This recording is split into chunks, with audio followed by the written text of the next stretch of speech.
Minta tolong dong, ini angkat dulu. Lagi nge-backup, cepetan. Cepetan diangkat, cepetan.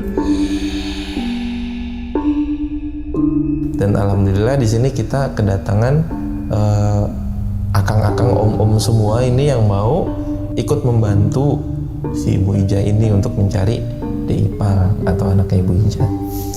Dan setelah lama kita inisiatif juga manggil Basarnas. Sampai panggil Basarnas? Iya. Alhamdulillah ya Allah, akhirnya ketemu juga si Ibu Ija ini juga kan ikut senang karena ikut nyari juga. Dan setelah kita samperin di situ, kesel dong. Kenapa? Mana anaknya? Ini saya pegang. Tapi faktanya adalah itu yang kelihatan depan saya seperti itu. Gitu. Dan akhirnya proses evakuasi lah bersama tim Basarnas untuk ngeluarin Ipalnya dari bawah pohon itu.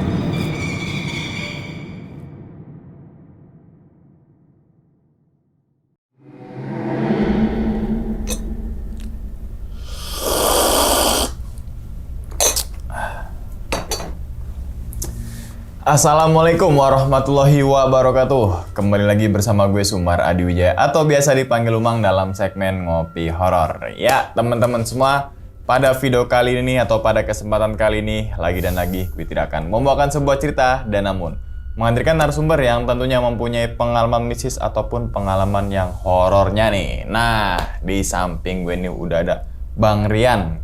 Waduh, Bang Rian, gimana kabarnya nih Bang? Alhamdulillah. Sehat ya? Sehat. Alhamdulillah. Salam untuk teman-teman dan juga keluarga di rumah nih, Bang Rian nih. Nah, sebelum Bang Rian ini menceritakan pengalamannya ke teman-teman semua nih, kami ngucapin terima kasih banyak nih Bang Rian. Udah kedua kali ini ya? Iya, kedua. Datang ke sini untuk membagikan pengalaman ke teman-teman semua gitu kan ya. Yang semoga aja nih di balik pengalamannya Bang Rian, teman-teman semua nih bisa diambil pelajaran nih dan juga bisa diambil sisi baiknya, ya kan. Nah, kalau video pertama itu tentang pengalaman penelusuran di salah satu villa ya di Anyer, terus dan lain-lain, silakan teman-teman nonton dulu yang video sebelumnya, linknya tuh ada di bawah video ini. Dan pada video kali ini Bang Rian pengen ceritain lagi ke teman-teman semua atau berbagi pengalaman ya kan. Yang dimana ada bukti video di situ ada anak yang diambil sama wewe gombel.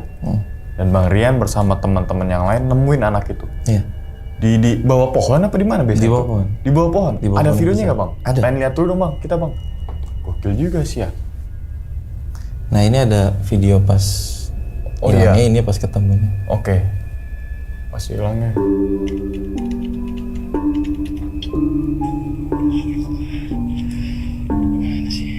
Anjing merinding gua.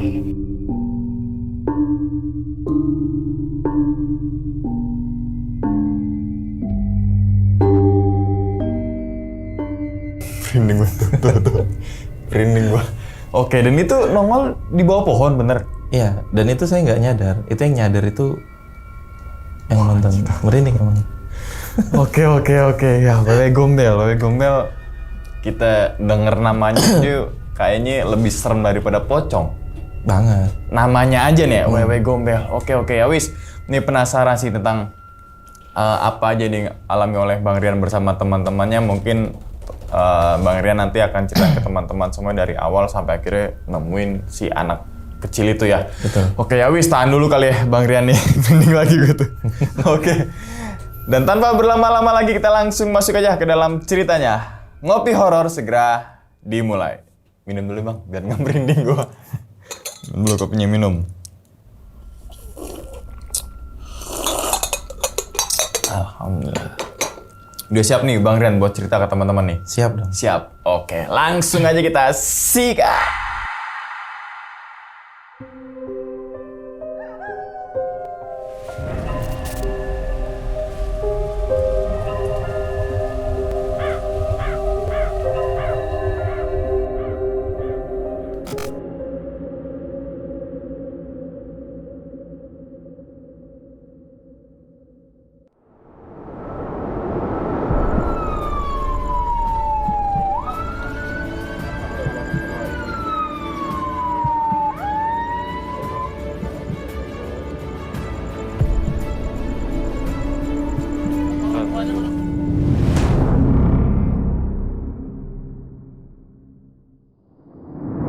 Jadi awal mulanya itu sebelum si salah satu viewer dari teman saya ini ngontek si, kita sebut aja Tono lah ya.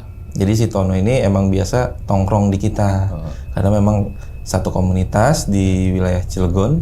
Dan kita punya satu tongkrongan yang dimana tongkrongannya itu ada kayak di taman dan ada warung, biasa lah ya, tempat anak-anak muda nongkrong gitu kan. Apalagi kita punya komunitas di situ. Dan tepat di tanggal 18 itu kalau nggak salah si Tono ini dapat konfirmasi karena memang dia posisinya lagi di Jawa, lagi pulang ke sana. Minta apa, dapat konfirmasi, dapat berupa DM gitu, minta tolong kalau si ibu ini yang ngabarin dia, katanya minta tolong untuk dibantu, katanya anaknya hilang pas waktu bulan puasa tahun ini. Dan setelah itu direspon lah sama si Tono ini, minta tolong apa Bu, katanya bagaimana saya mau menolongnya. Nah jadi anak saya itu hilang udah dari sore katanya, nggak pulang-pulang sampai sekarang. Nah coba dong minta tolong Kang Tono gitu kan, kalau bisa datang sini katanya gitu. Dan akhirnya si Tono pun merespon dengan nelpon WA. Oke, jadi diceritain lah kronologinya bagaimana. Kronologinya ternyata kata si Tono teman saya itu bahwa si anak ini waktu bulan puasa kemarin itu nyore lah ya, karena kan udah adat di sana kalau bulan puasa tuh nyore. Tepat di jam 5 lewat itu ada 5 anak katanya. Nah si 5 anak ini lagi main di dalam hutan yang di situ ada rumah, satu rumah yang emang udah kosong, udah lama banget. Dan setelah itu menjelang maghrib, udah menjelang mau ba'da maghrib itu katanya si ibu ini nyeritain, sebut aja lah Ibu Ijah, nyeritain ke 4 anak ini pulang semuanya, udah pulang sampai rumah, tapi kok anak saya ini belum pulang Om, katanya, Kang atau apa sebutannya. Nah akhirnya boleh nggak minta tolong, dan akhirnya ya udah paling saya coba bantu, cuman saya harus pulang dulu ke daerah Cilegon, Banten, katanya gitu kan. Oke. Nah mulailah di keesokan harinya pas dia datang ke Cilegon, sampai di tempat tongkrongan itu ngontek lah kita semua. Dan kebetulan saya lagi ada di tempat tongkrongan, tepatnya kalau nggak salah siang di jam 12 siang lah. Datanglah si Tono ini ke tempat tongkrongan dengan kayak biasa, halo bro, gimana kabar? Wih, ada orang jauh gitu kan, biasalah basa-basi. Iya bro, baru pulang. Kenapa tumben pulang? Ini gue minta tolong sih, katanya. Kenapa? Nih gue nggak tahu ya, gue ditelepon sama mungkin viewer gue atau gimana. Dia minta tolong, katanya minta tolong banget, katanya untuk dicari anaknya. Loh kenapa? Kata saya kan, katanya anaknya ini udah hilang udah 1 hari pas tanggal 18 kemarin, dan dia datang ke Cilegon itu di tanggal 19-nya. Udah 1 hari dong. Ya udah gini aja deh, karena mungkin ini agak sedikit kemanusiaan lah ya, akhirnya coba ngomong lah di grup, kita nyebarin voice note lah dengan kata-katanya itu, untuk teman-teman semua boleh kumpul nggak sekarang, ditunggu 30 menit karena ada sesuatu yang pengen sampein gitu, ada yang mau diceritain gitu. Nah setelah selang 30 menit semua sudah kumpul, yang dimana di situ cuma ada saya, ada si Tono, dan ada si Irfan, dan ada si satu lagi, kalau nggak salah 4 orang. Sebut aja yang ini namanya Tian atau apa. Nah setelah kita ngumpul di situ semua dengan obrolan yang dimana menyangkut si Tono ini meminta tolong dan bercerita sharing, ada satu ibu-ibu yang bernama Ibu Ijah. Dia menelpon saya di tanggal 18, kata si Tono, untuk minta tolong, katanya anaknya hilang, nggak pulang-pulang dari menjelang maghrib puasa kemarin. Nah akhirnya bagaimana kronologi jelasnya? Yang penting sih pada intinya si ibu ini pengen tahu anaknya di mana, jadi minta tolong sama kita. Karena si ibu ini juga ada nyeritain bahwa kejadian yang kemarin sempat hilang anak juga itu sempat ada beberapa tahun lalu. Di lokasi yang sama? Di lokasi yang sama, itu udah beberapa tahun lalu. Nah, jadi si ibu ini nyeritain minta tolong mungkin Kang Tono bisa bantu saya karena saya sering nonton Kang Tono juga gitu kan. Ya udah akhirnya kita mengiyakan undangan tersebut dan mengiyakan permintaan tolongan itu dengan kita datang ke rumahnya. Nah, kita udah kumpul semua, udah prepare, oke, kita ke rumahnya yuk. Kata Kang Tono, ayo siap, udah siap semua keempat orang ini termasuk saya.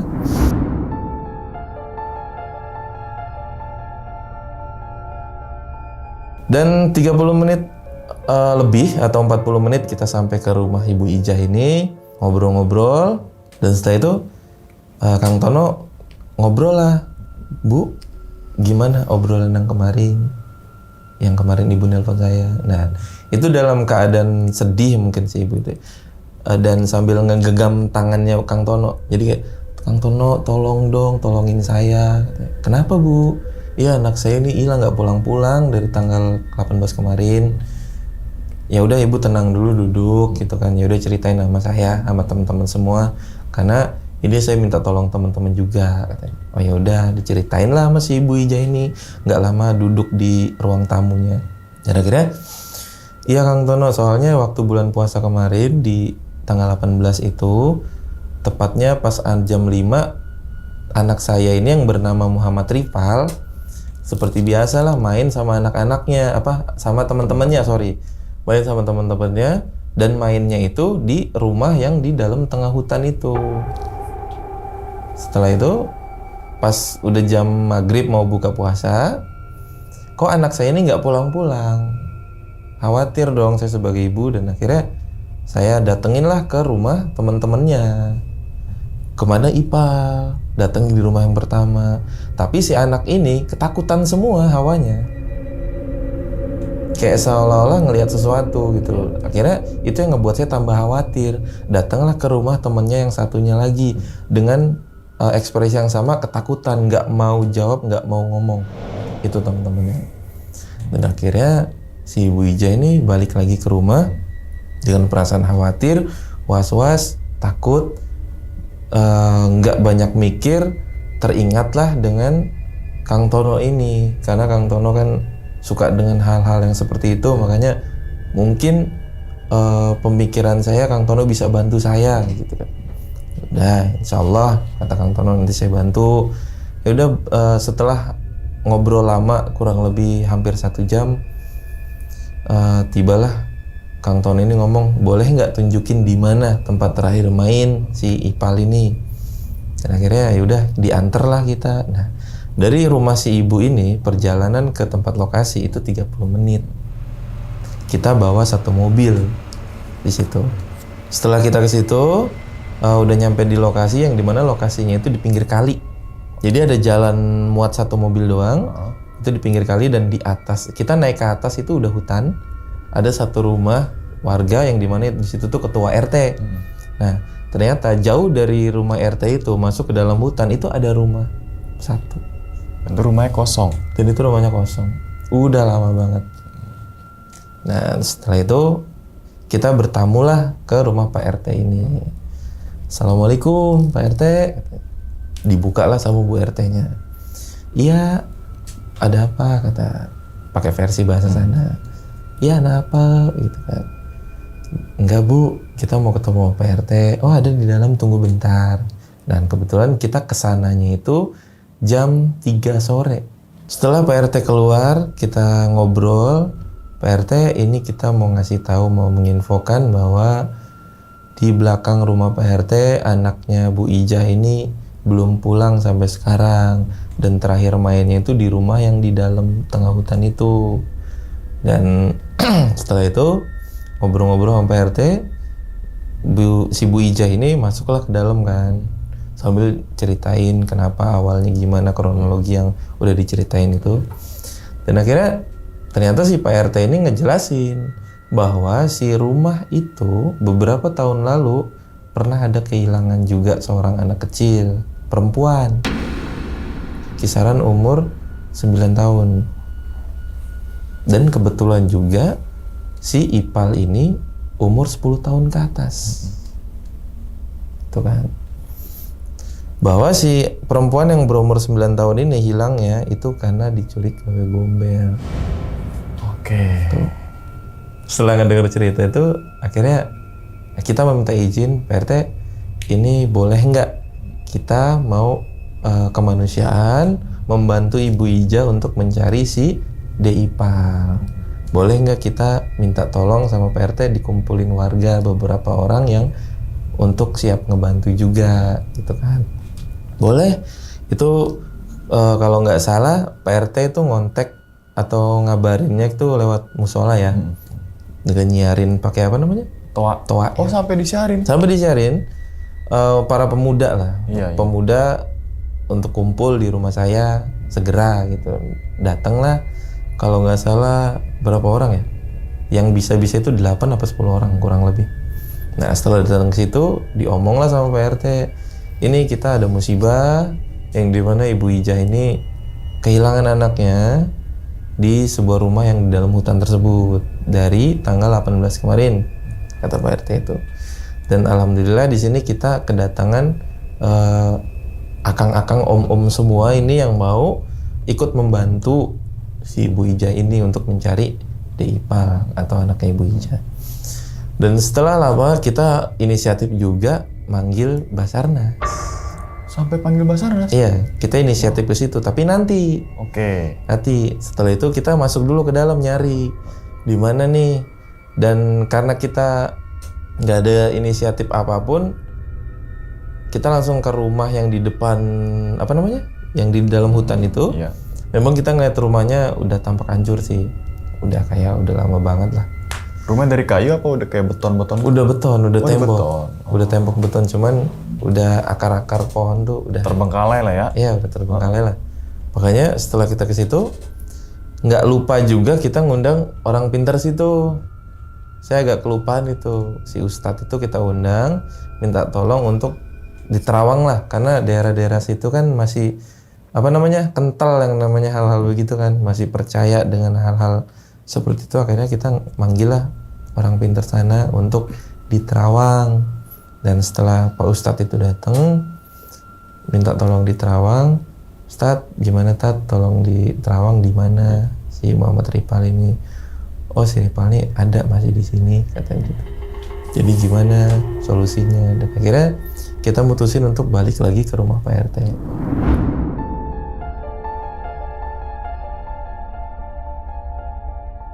Dan disitulah teman saya inisiatif, udah saya telepon Basarnas tepat di tanggal 19 kemarin.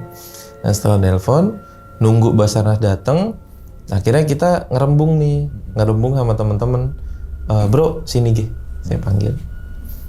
Gimana nih enaknya? Biar ada dokumentasi aja. Ya udah, berarti beberapa akun aja deh, kalau mau di live-in lah, kata teman Tono tuh. Akhirnya ya udah, saya live ya. Ya udah, saya live. Maksudnya bertujuan kalau ada yang deket nonton saya juga ikut ngebantu gitu. Iya. Tujuan saya tuh di situ. Iya. Ya sudah. Warga yang lain itu sebenarnya lagi pada nyari di belakang. Cuma kita ngerembung dulu perihal itu. Ya udah, pas itu kita mulai nyari di jam berapa ya kalau nggak salah, saya ingat saya jam 6 sore lah, mau maghrib. Itu kita nyari. Setelah kita nyari, manggil-manggil nama Ipal. Berapa kali itu orang udah nyebar semua kemana-mana. Nggak ada titik terang sama sekali. Dan sampai di menjelang Isya jam 7 itu kita balik lagi ke rumah Pak RT untuk udah buka cam deh buat dokumentasi. Ya udah, nah, setelah itu kita buka cam. Ternyata teman saya juga mau buka cam nih, si Irfan lah namanya. Jadi yang buka cam itu 2 orang. Kamera ya? 2 kamera. Nah, teman-teman yang lain. Jadi kita masuk ke dalam itu jadi 3 grup. Dari sama campur sama warga yang ikut ngebantu, 3 grup, saya grup kedua. Nah, grup pertama itu yang sama si Ustadz, sama teman saya si Tono. Nah, grup 3 ini si Irfan, dia bawa cam juga untuk nelusurin yang bagian sebelah sini. Dan setelah kita datang ke depan rumah yang terbengkalai itu, si Ustadz di bagian tengah, satu grup ini nelusurin di bagian belakang rumah. Nah, grup ketiga itu nelusurin sebelah kiri rumah. Dan saya nelusurin sebelah kanan rumah. Itu tuh luas banget bener, hutan itu luas banget. Oke, kita langsung fokus ke sana. Saya ngebawa 5 orang sama saya berarti 6 untuk nyari Ripa. Itu kalau nggak salah di jam 8 kurang. Malam Mau ya? jam 8 malam. Itu pencarian sebenarnya dari jam 4. Dari jam 4 di tanggal 19 itu. Dan akhirnya udah kita nyari fokus kayak biasa. Manggil namanya Ripal, udah kayak gitu kan. Teman-teman yang lain juga mau warga setempat juga nyari manggil nama Ipal sampai ke dalam karena kan posisinya tanjakan ya. Jadi hutan itu nanjak karena masih di bawah kaki gunung sebetulnya. Udah nyari ke atas sana. Nah, tepat di jam 9 itu saya mutusin untuk naik sendirian karena warga sama teman-teman saya yang lain yang 5 orang itu masih nyari di daerah bawah. Pikiran saya adalah takut ada di atas nih. Inisiatif saya seperti itu dan akhirnya saya mutusin lah ke atas. Setelah naik ke atas di jam 9 malam lewat itu, saya manggil nama Ripal juga sambil bebaca juga. Pal, tolong dong. Kamu kalau dengar suara saya, jawab. Manggil lagi, Pal, permisi lagi. Karena itu keadaan hutan itu emang bener-bener banyak akar-akar dan banyak batang-batang kayu yang akses jalannya itu agak sedikit sulit sebenarnya. Berarti hutannya kayak lebat gitu ya? Lebat banget. Oke. Jadi kayak bener-bener hutan belantara lah di situ. Dan akhirnya pas tibalah saya ketemu sama pohon itu cabang 4, tapi di bawahnya itu kayak ada ruangan kosong. Jadi dia kayak ditutupin akar-akar dan batang-batang pohon itu, di dalamnya tuh kayak ada ruangan untuk orang sembunyi gitu. Cukup lah untuk 1 orang ya kalau saya bilang. Ya udah saya lewatin lah itu pohon, tapi lewat situ tuh agak sedikit merinding memang. Karena sebelum saya datang ke pohon itu sempat ada suara tolong. Anak kecil. Itu di arah depan. Oke. Next kita lanjut. Saya ngikutin suara itu ke arah pohon tersebut. Dan ternyata di belakang saya ada lagi. Tolong. Oke, kita fokus. Kita lanjut lagi ngelewatin pohon. Udah ke sini. Merindingnya. Asli ini merinding sih. Dan setelah itu udah ngelewatin pohon itu, fokus sambil membaca juga, sambil manggil namanya Ripal gitu kan. Masih nggak ada titik terang dan akhirnya saya mutusin untuk balik ketemu sama warga yang sama saya itu. Dan turun tuh saya arah turun ke bawah ngelewatin pohon itu. Dan ternyata setelah saya ngelewatin pohon itu, beberapa penonton saya juga nyadar kalau di pohon itu ada anak kecil. Yang videonya tadi udah dilihat. Mana sih? Heran aku. Coba aku arah balik deh, aku mau si itu.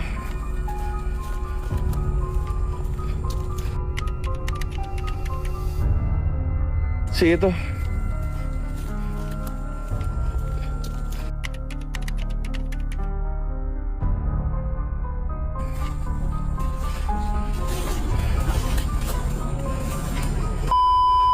Itu ternyata ada. Dan saya nggak percaya dong, namanya saya nggak ngeliat apa-apa.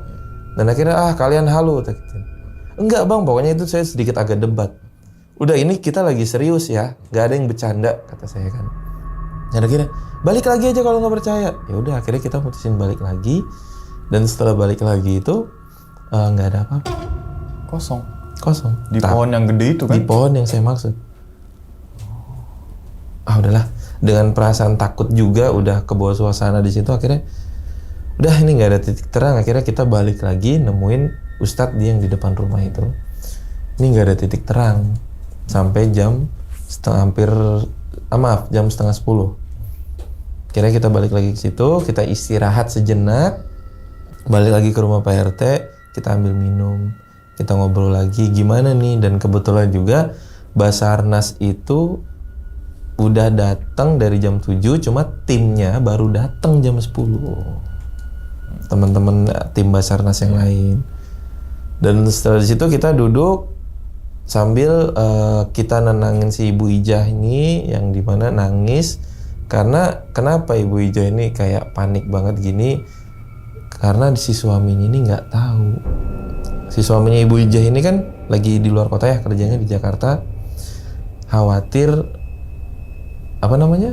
berantem atau gimana gitu kan. Jadi panik lah Ibu Ija ini. Setelah itu kita lanjutlah pencarian bareng sama tim Basarnas.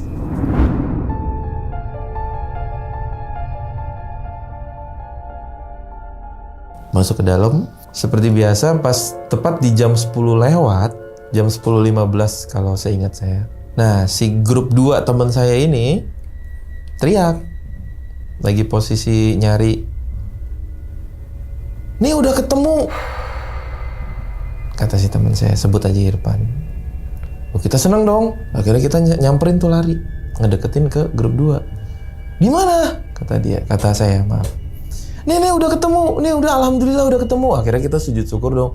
Alhamdulillah ya Allah, akhirnya ketemu juga. Si Ibu Ija ini juga kan ikut senang karena ikut nyari juga. Dan setelah kita samperin di situ, kesel dong saya. Kenapa? Mana anaknya? Ini saya pegang. Lihat yang bener. Yang dipegang batang kayu.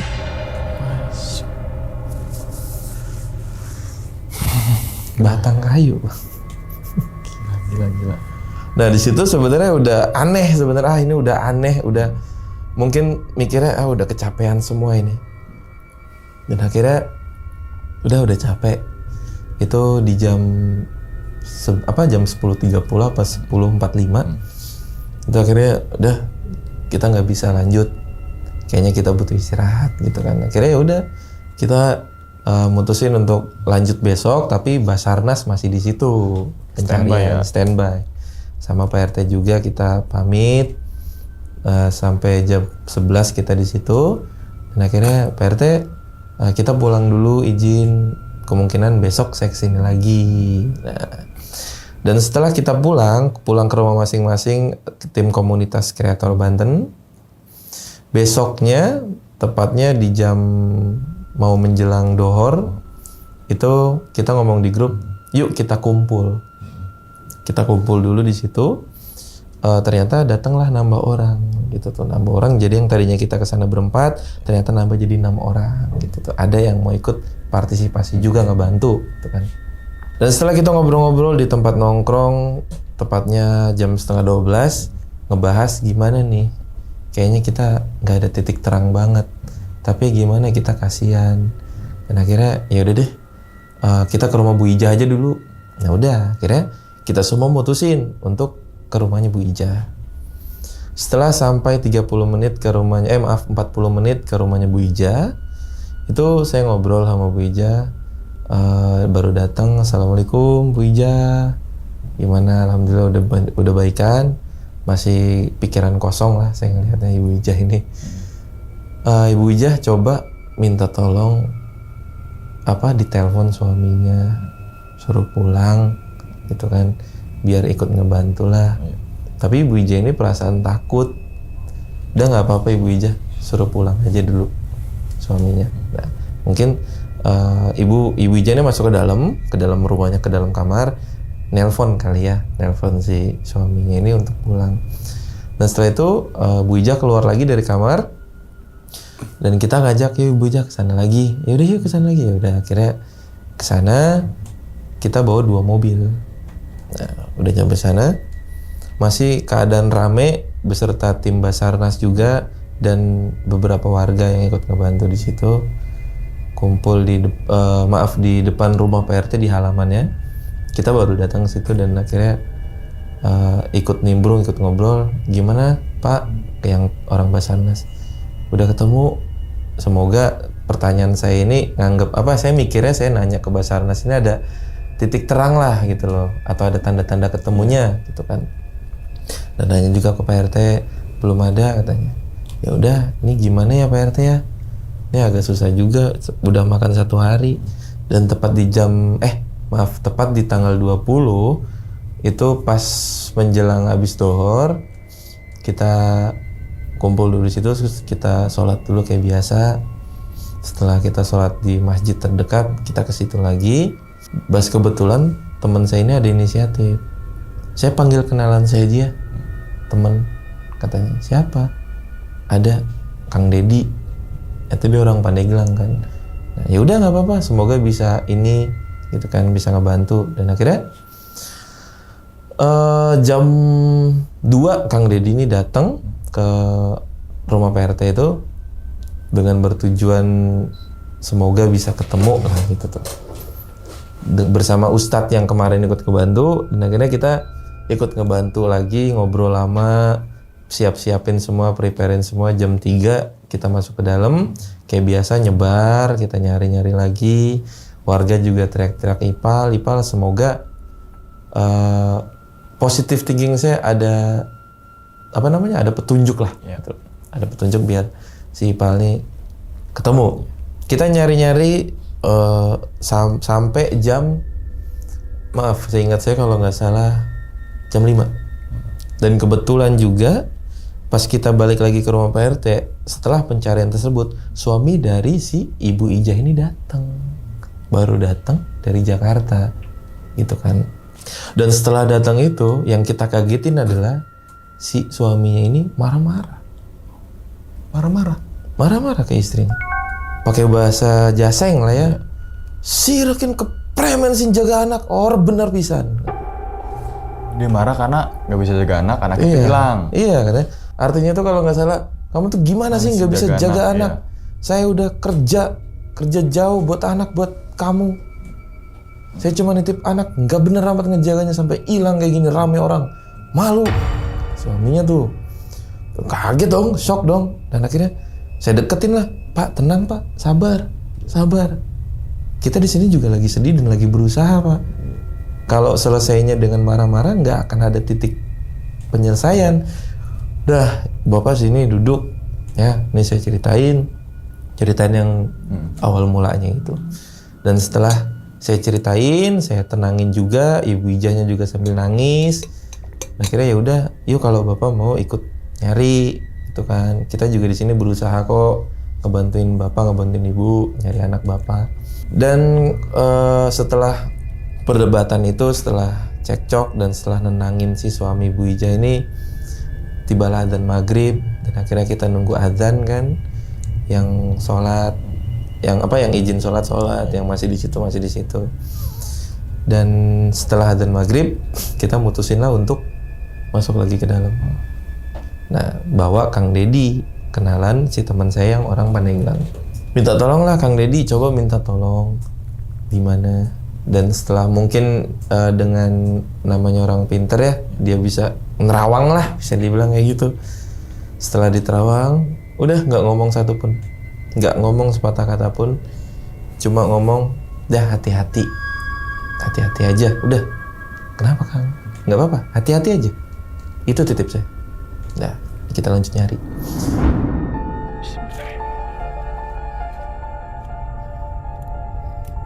Kita lanjut nyari jam 6:30. Kayak biasa saya ke sebelah kanan, yang tim grup 1 itu ke sebelah belakang rumah sampai atas, yang grup 2 itu sampai sana. Dan satu tambahan lagi grup 4. Grup 4 itu nyari yang bagian ujung. Nah, setelah kita pencarian sampai jam 8 nggak ada titik temu, masih itu sampai 4 grup nyari di dalam hutan itu dari jam 6:30 sampai jam 8, nggak ada titik terang, nggak ada petunjuk, nggak ada apapun.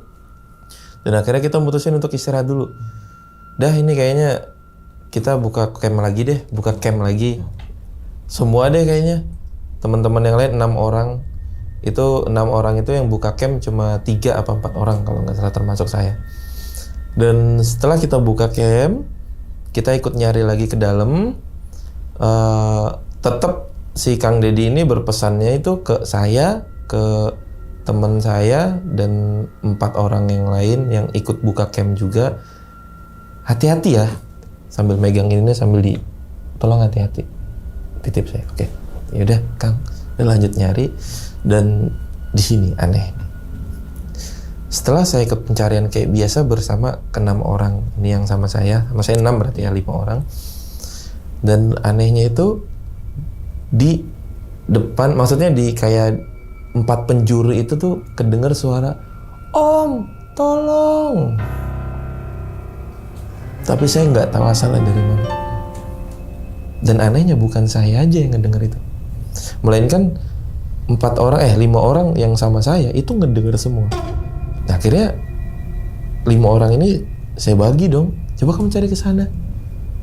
Kang, cari ke sana. Coba ke sana ya. Jadi saya bagilah.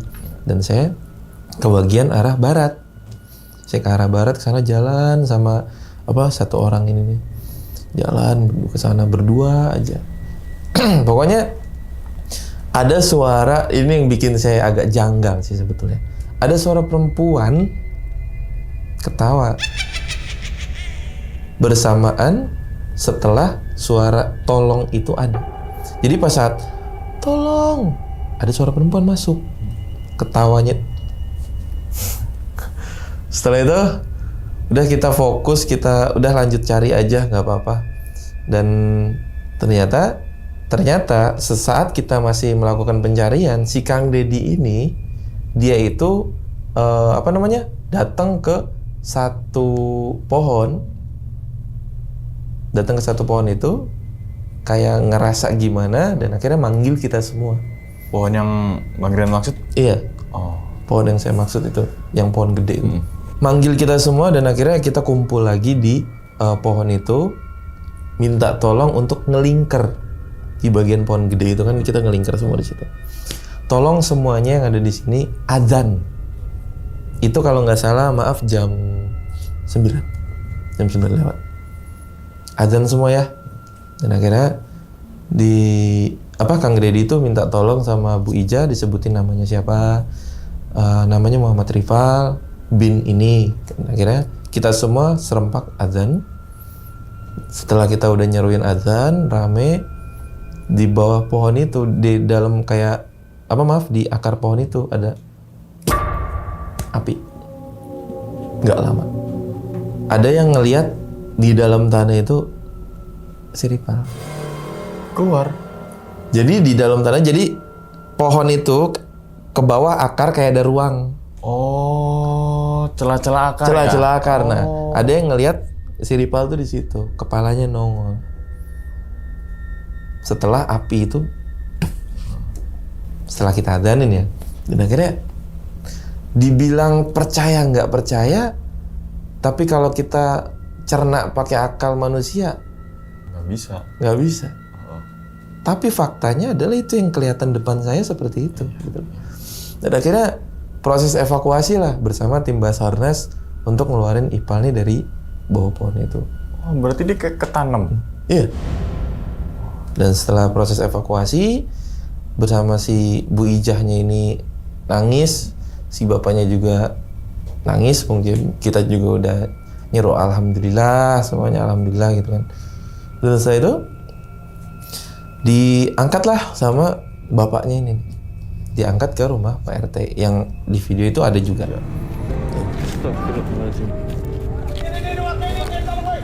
Minta tolong dong, ini angkat dulu. Cepetan. Cepetan diangkat cepetan.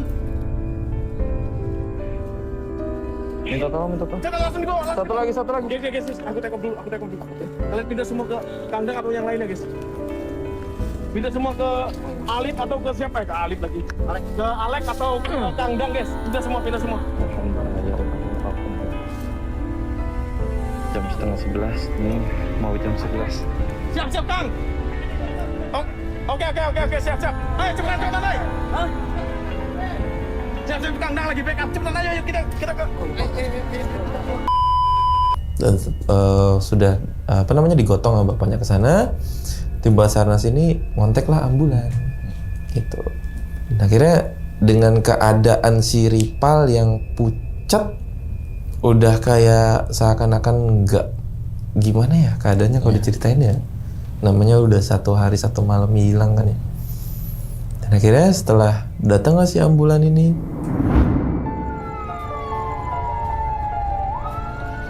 nuruninlah kita angkut ke ambulan bersama keluarganya juga, si Bu Ijah sama si suaminya, ke klinik terdekat gitu, untuk diproses berobatin lah ya. Nggak lama setelah itu kita kumpul-kumpul ngobrol, alhamdulillah sama Pak Ustadz juga, sama Kang Deddy juga, sama Pak RT juga. Dan ternyata kenapa bisa ketemu si Kang Deddy ini yang kenalan teman saya yang dari Pandeglang itu, kenapa dia ngomong hati-hati sama kita? Ternyata dia paksa. Saya tarik paksa ini, maaf. Emang agak sedikit bahaya. Semoga nggak terjadi apa-apa gitu kan. Akhirnya ditarik paksa sama Kang Deddy.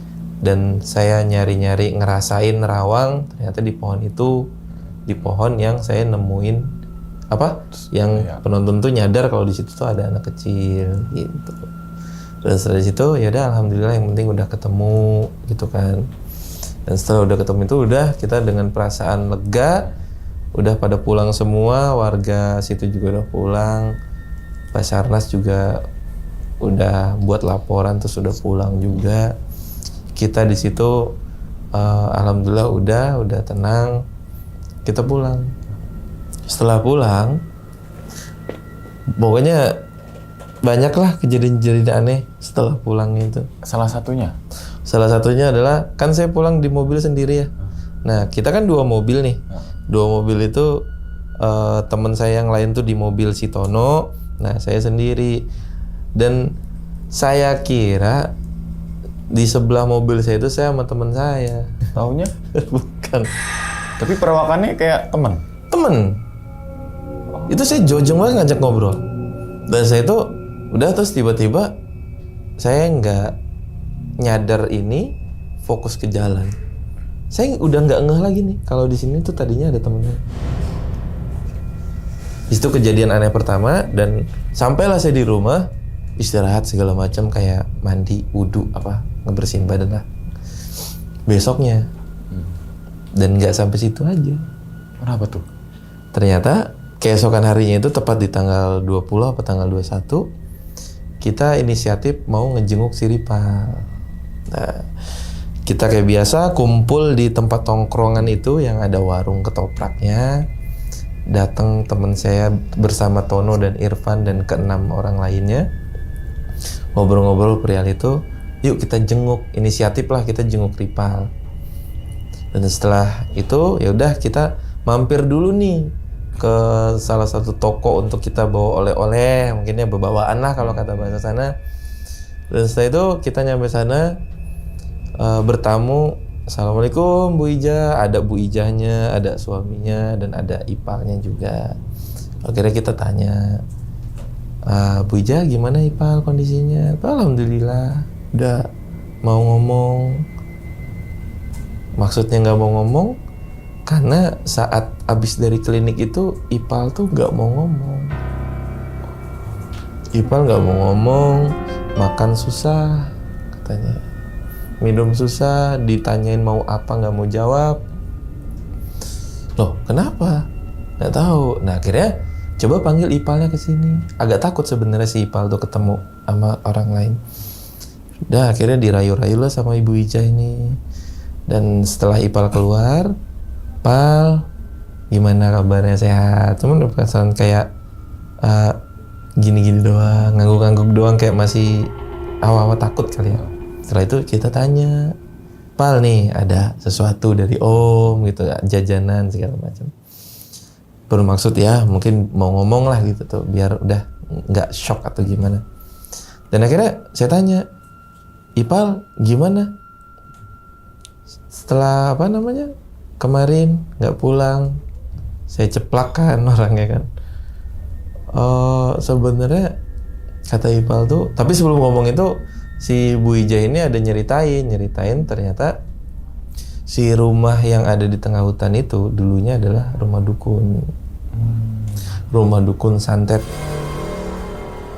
Dan ternyata kejadian anak hilang yang beberapa tahun lalu itu si Wewe Gombel ini peliharaannya dari si dukun itu. Yang dimana kata Bu Ija ini pernah ngomong kalau si Wewe Gombel ini, kalau si dukun ini kalau setiap mau ritual butuh tumbal, dan si Wewe Gombel ini diperintah untuk nyari tumbal anak kecil. Oke. Itu ternyata penyebabnya. Dan setelah nyeritain itu, akhirnya kita nanya-nanya lah si Ipal ini. Ipal gimana? Kenapa? Kemana? Kata aku kan. Nyeritain lah si Ipal nih ternyata. Nyeritainnya tuh waktu main sama temen katanya.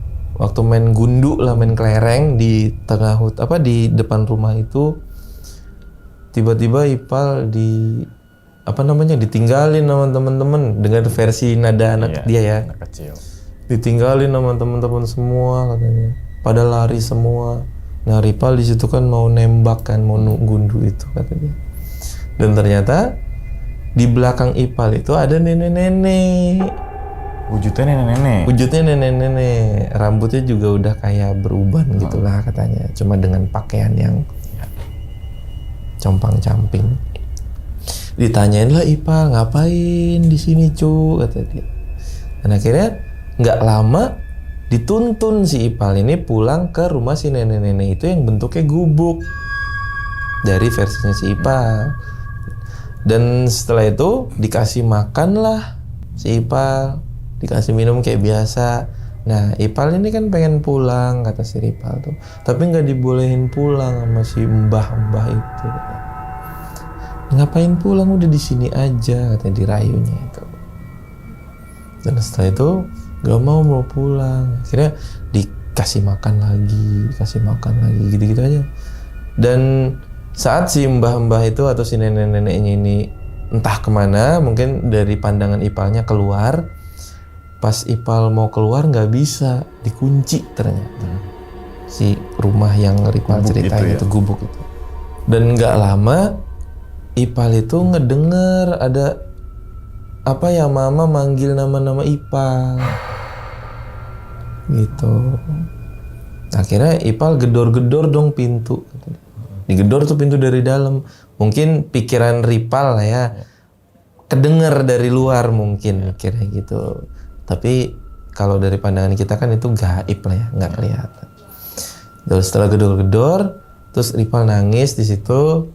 Nggak lama tiba-tiba pintu itu kebuka sendiri. Dak! Kebuka. Oke. Dan setelah dari situ Ipal keluar dari rumah itu. Oh, paham. Udah dari situ Ditemuin. Oke, paham. Cerita tentang si anak hilang itu saya bisa ceritainnya itu sampai situ. Oke, gokil sih.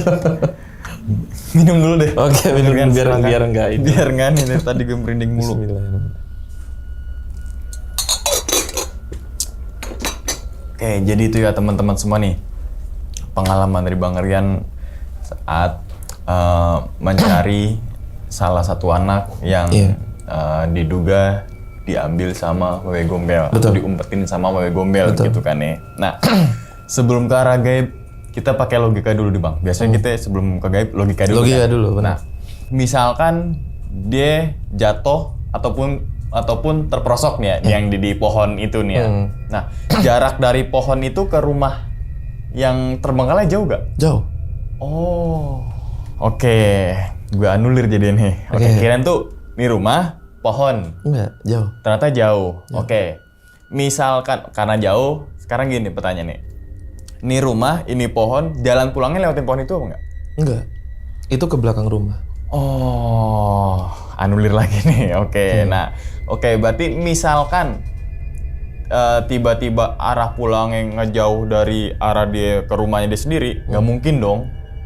Malah justru ngejauh. Iya. Dan ke pohon, sedangkan Ipal sama teman-teman lainnya mainnya di pelataran rumah, depan rumah kan. Betul. Misalnya mau pulang ya, misalkan arah depan, bukan ke arah belakang. Oke, nah misalkan logika lagi, misalkan dia bener-bener jatuh atau mungkin terperosok, ya kan. Nah, padahal kan malam itu kan Bang Rian sama teman-teman ngelewatin pohon itu. Iya. Seharusnya kelihatan dong. Itu enggak. Itu kan enggak. Dan misalkan terperosok, sedalam apa sih sampai akhirnya Ipal nggak bisa nongol lagi? Iya. Nggak bisa naik lagi gitu. Benar. Jadi masuk ke lagi nggak bisa nih jadinya nih. Iya. Karena tadi kan di mappingnya rumahnya jauh. Misalkan jatuh pun Bang Rian sama teman-teman kan malamnya besok malamnya ke situ juga kan. Nggak kelihatan juga. Enggak, karena kan di situ nggak ada jurang. Iya. Dan misalkan dia kan kadang main petak umpet biasanya tuh ya kalau Iya. di kampung kan sore-sore main petak umpet. Kalau di Cirebon tuh bon-bonan gitu kan. Nah, nyebar kemana-mana. Misalkan base-nya itu di rumah itu dia nggak tahu kemana-mana. Terus dia masuk ke mungkin cerukan pohon itu. Make sense. Masuk akal kalau kayak gitu. Oke, tapi kan misalnya itu bisa keluar lagi dong. Ini nggak Harusnya. jangan pakai unsur gaib dulu ya. Enggak. Seharusnya bisa keluar lagi dong. Harusnya. Dan apalagi si Palama teman-teman itu biasa main di situ. Atau mungkin pernah main di situ juga. Tahu Pernah dong main di arah situ. pulangnya. Iya dong. Harusnya. Harusnya ya, kalau pakai logika nih ya. Tapi ternyata nggak masuk juga Enggak. pakai logika. Karena tadi ternyata pohon itu di atas. Di atas belakang rumah. Dan feelingnya Bang Rian kan pas itu kan kayaknya di Iya. atas deh. Iya. Feeling seorang kan pasti kayaknya di sini deh. Kayaknya di sini kan. Wajar dong. Wajar. Diduga kayaknya di pohon gede. Biasanya kan kalau unsur-unsur yang gaib dan sebagainya, pohon tua. Benar. Kita ngelewat, jangan kan pohon tua, pohon gede, akar di mana-mana, kita ngelewatin deh, merinding tuh. Iya, karena maaf ya. Karena saya ngelihat pohon itu kan agak beda ya. Agak bedanya kok ini satu pohon tapi cabang 4 ke atas. Oke. Dan itu sejajar. Oke, satu pohon cabangnya 4 dan itu gede. Gede. Otomatis udah bertahun-tahun tuh pohon. Pastinya. Pasti dong. pohon satu batang pohon aja gede tuh udah betul. Apalagi dia punya 4 batang. 4 batang gede juga. Itu pasti mungkin beratus-ratus tahun atau mungkin berapa puluh tahun. Bisa jadi.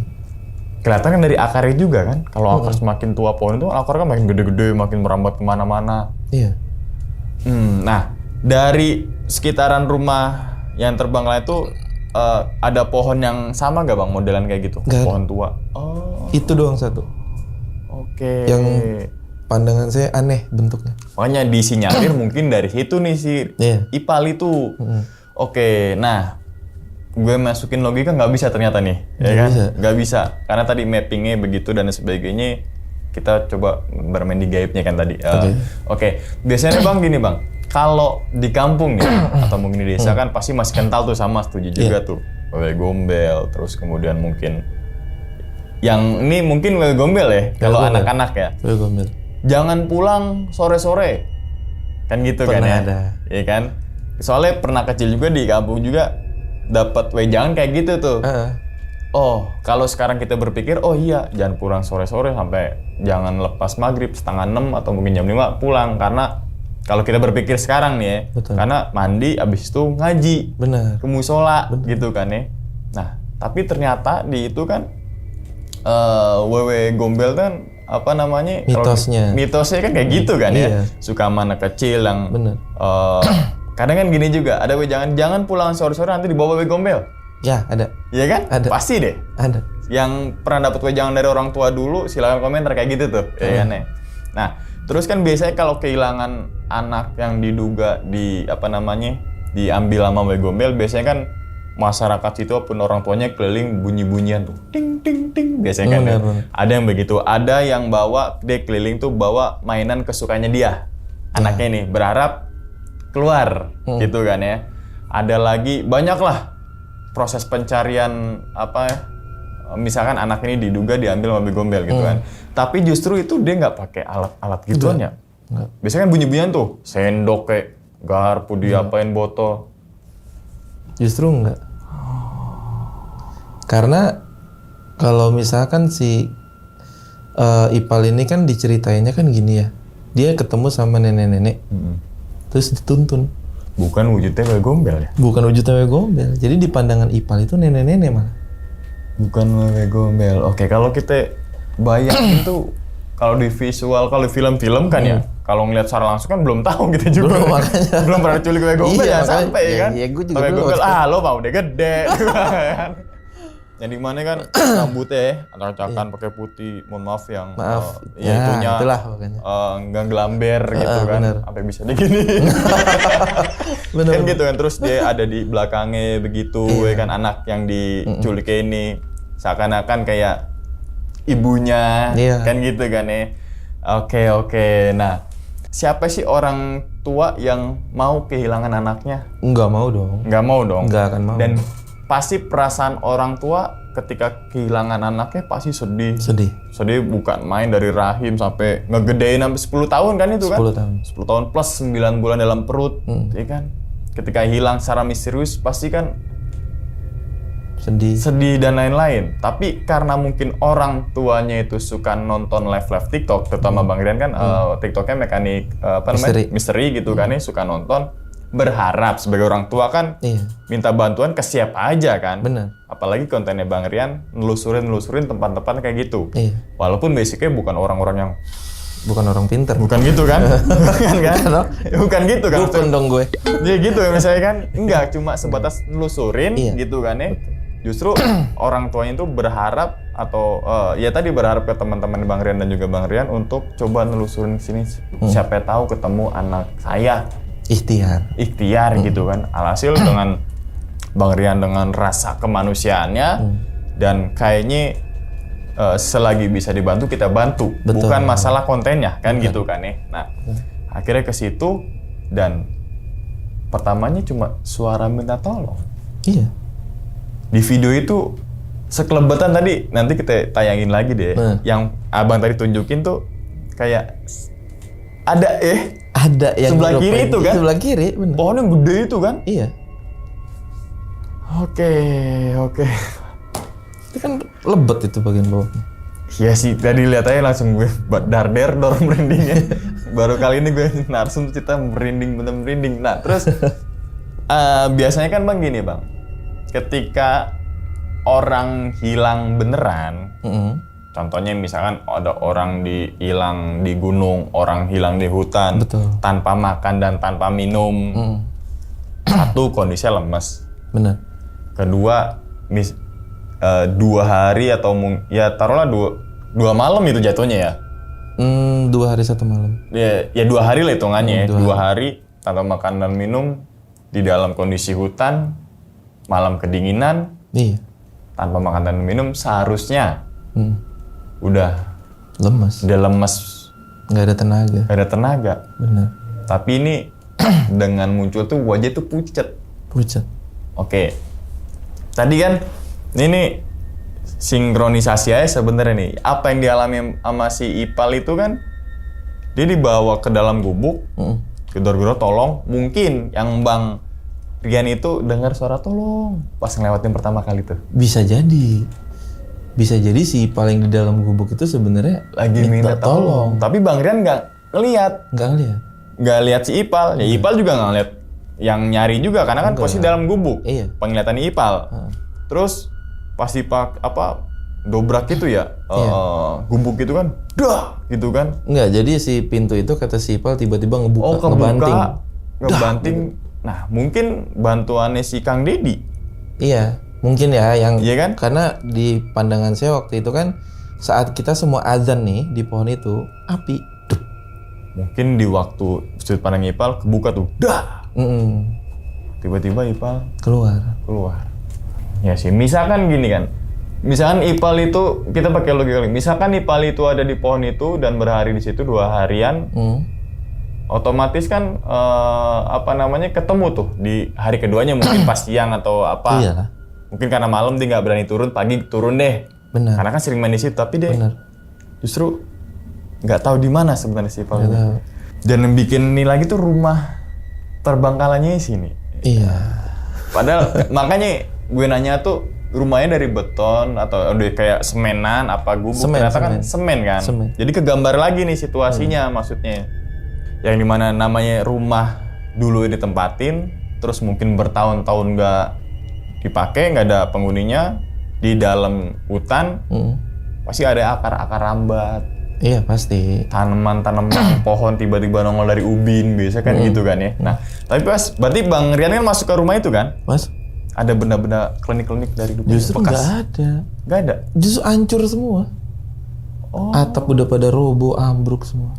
Oke, berarti berarti tempat Ipal main sama rumahnya orang tuanya jauh dong? Jauh dong. Tadi jalannya sampai 30 menitan. 30 menit. Jauh gitu ya? Karena si Ipal ini main pakai sepeda. Oh iya, sepedanya ada gak? Sepedanya si Ipal? Nggak ada. Justru bingung saya juga. Ya pakai logika tapi nggak masuk nih. Karena mungkin gini kali ya. Ini saya mikir logika nyambunginnya tuh gini. Si Ipal ini kan kalau main kemana-mana pakai sepeda, ya kan kata si orang tuanya. Dan si sepedanya mungkin dititipin di rumah temennya yang deket situ. Jadi ke situnya jalan kaki. Make sense juga sih ya. Make sense kan? Masuk juga, begitu masuk juga. Oke, berarti emang rumah yang bekas itu sampai sekarang masih ada ya? Masih ada. Bahkan kan berarti tahun sekarang di bulan puasa itu ya? Bulan puasa Maret sekitar. Maret. Wah, jadi penasaran. Terus kabar Ipal gimana sampai sekarang, Bang? Kontek-kontekan atau orang tuanya gitu? Oh, orang tuanya alhamdulillah sih. Udah Ipal kayak kondisinya biasa lagi. Baik, si Ipal juga. Iya, udah kayak biasa lagi, udah mau interaksi sama teman-temannya, sama orang lah. Ya. Berarti pas Ipal ditemuin tuh nggak linglung kondisinya ya? Justru linglung. Linglung ya? Linglung. Oke. Kan pas ditemuin tuh keadaannya pingsan. Oh, oke, paham. Ya, karena pakai logika dulu, anak ketika nggak pulang selama seharian dan dia nggak tahu di mana, pasti kan psikis dia kena, ya kan? Terus kemudian rasa trauma anak kan ngebekas banget gitu kan, nggak cuma sehari 2 hari, butuh proses itu kan sampai akhirnya anak ini bisa ngelupain kejadian kelamnya itu kan. Iya. Tapi alhamdulillah mungkin disupport juga tuh sama orang tuanya, sama teman-teman Bang Rian juga tadi ke situ bawa jajanan, ajak main supaya Diajak kembali interaksi. normal lagi nih gitu kan. Berarti masih main-main sama temennya lagi si Ipal? Masih. Kalau untuk tapi sekarang nggak ke situ? Enggak. Udah nggak berani. Udah nggak berani ya? Udah nggak mau main situ lagi. Karena ibunya melarang kan. Oh. Melarang jangan main di situ lagi. Oke, berarti kalau digambarinnya misalnya rumah si Ipal ini di sini, dia jalan justru ke atas mainnya itu. Iya, ke atas. Jadi harus ngelewatin kali dulu kalau mau ke situ. Di daerah Jawa Barat, Bang ya? Enggak dong. Banten Daerah ya? Serang, Banten. Oke, penasaran sih tentang lokasinya si Ipal. Kita ke sana kali ya? Boleh, yuk. Ya. Siap. Kita ke sana ke tempat lokasi yang ditemuin Ipal itu. Syukur-syukur misalkan Ipalnya kita ajak ngobrol biasa untuk bukan untuk menceritakan itu kondisi sekarang, ya alhamdulillah kalau orang tua ngizinin gitu kan ya. Dan mungkin kita biar tahu lagi tentang rumah itunya kayak gimana. Bisa. Berarti sempat ke situ lagi kan? Oh, udah lama banget. Maret itu ya? Enggak. Terakhir saya ke sana justru Oh, habis itu ya, sekitar Aprilan ya. Oke, ini penasaran sih. Tapi di pohon itu jangan malam-malam, Bang. malam lah. Malam ya. Tenang ada Bang Rian.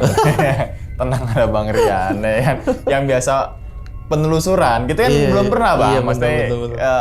guide kita lah gitu Iya, kan, betul. gitu kan. Siap, jadi guide. Kalau kita tiba-tiba ke sono tanpa ada apa-apa, relasi dan sebagainya, belum mapping tempatnya kan bahaya juga. Takutnya malah kita yang diambil sama gombel sendiri juga. Jadi saya jadi profesi baru nih. Apa tuh? Guide. Kayak penelusurannya.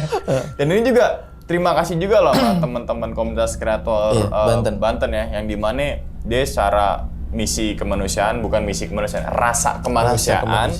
Yang dia nggak kenal siapa ini orangnya, pokoknya ada minta bantuan, selagi kita bisa, kita berangkat. Tanpa ada embel-embel A, B, C, D, E gitu kan nih. Ini keren banget. Patut dicontoh untuk kreator-kreator penelusuran di berbagai wilayah lainnya, luar daerah gitu kan ya. Oke, kan kalau gue podcast horor gini kan biasa tuh tentang ada pesugihan dan sebagainya. Ada juga yang ngontak, Bang, tapi minta alamat pesugihan kan ya. Buat apa? Itu maksudnya gue hadirin orang yang mantan pesugihan ini biar yang lain jangan ada ikut pesugihan. Ini justru malah minta alamatnya pesugihannya di mana. Mungkin mau minta peliharaan wewe gombel. Kalau Bang Rian masih mending minta tolong untuk nyariin anaknya. Kalau kita minta tolong Minta untuk rumah pesugihan. rumah pesugihan. Oke, kalau misalkan tembus 10.000 like ya kita akan ke sana, di mana kita menelusuri jejak yang tadi si Ipal dan teman-teman kreator Banten ya, Bang, namanya. Kreator Banten, tempatnya di mana biar kita lebih kegambar banget gitu loh. Dan pasti ada banyak banget pelajaran nih, terutama mungkin orang tua melarang anaknya ketika main itu hal yang wajar kan, apalagi kalau masih di sebuah desa banyak hutan, jangan pulang sore-sore. Ya karena mungkin persiapan untuk kaji, tapi selain itu ya tadi ada ABCDE-nya itu, ada mitos dan lain sebagainya gitu kan. Dan untuk teman-teman semua yang nonton yang punya anak juga gitu kan, ibu-ibu biasanya nih, jangankan di desa ketika pulang sore, di kota pun ada penculikan juga kan. Iya. Lebih nyata malah. Iya kan? Nyawa lagi. Berarti kan dimanapun tempatnya, bukan dimanapun, tapi bukan dilihat dari tempatnya, entah itu di desa, di kota, Benar. waspada itu kan nomor 1. Betul. Ketika orang tua akan melarang ini, ya udah Ikutin. Ya memang sekitar umur anak kan emang dunia bermain ya, tapi kan ya ini mungkin karena ada faktor X kali ya. X ini kan banyak nih, ya mungkin karena mitos di situ atau mungkin aura-aura dari rumah bekas dukun itu atau mungkin ada yang lain gitu kan. Tapi alhamdulillahnya sekali lagi nih si Ipal bisa ditemuin dalam kondisi utuh lah gitu kan ya. Dan sekarang udah bisa berinteraksi lagi, sudah hidup seperti biasanya gitu kan ya. Oke. Sekali lagi terima kasih banyak untuk konten kreator Banten ya. Jangan takut untuk membantu orang ya. Betul. Kan bisa aja abang kena tipu juga. Bisa aja. Iya kan, ketika ditelepon pura-pura minta bantuan, ketika datang ke sana amit-amit banget. Kamera diambil dan sebagainya kan bisa juga. Benar. Modus lah gitu kan, tapi jangan sampai lah gitu kan.